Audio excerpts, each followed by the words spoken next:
Themi shpesh, ky më do, ai s'më do. Kërkojmë dashuri nga të tjerët dhe tjetri na jep aq sa ka.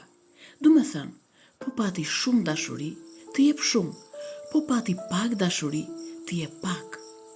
Mos kërko dashuri nga të tjerët, sepse do të sëmuresh, por përpiqu që ti të tregosh dashuri, dhe sidomos për armiqt.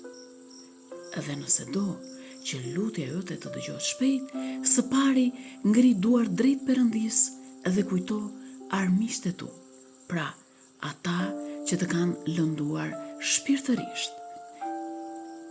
Dhe kështu, lutja jote do të dëgjohet. Dhe kur mos insisto të kërkosh dashuri nga të tjerët, por fillo ti vetë ta duash veten tënde, qëndro pak me veten tënde. Duhet të mbledhim edhe mendjen edhe shpirtin, të mbyllim dyert, cilat janë dyert, janë shqisat. Mblidhe veten dhe mbylli dyert.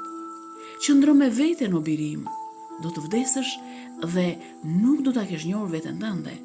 Do të largohesh nga ky jetë dhe nuk do ta kesh dashur veten tënde. Nuk do të kesh ndier dhimbje për te. Nëse nuk e ndier dhimbje për veten tënde, si do ta shpëtosh veten tënde? Nëse nuk e keni dashur veten tuaj, si mund ta duash dikë tjetër? A nuk thot Zoti, duhet të afërmin si veten tënde? Pra, atje brenda teje fillon puna.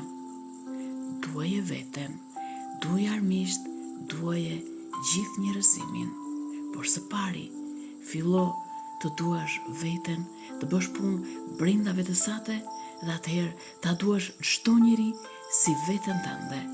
Dhe kështu lutja jote do të dëgjohet kur ti ngresh duart drejt Perëndis, së pari për armiqt e tu, pra për ata që të kanë lënduar me çfarëdo lloj mënyre. Amin.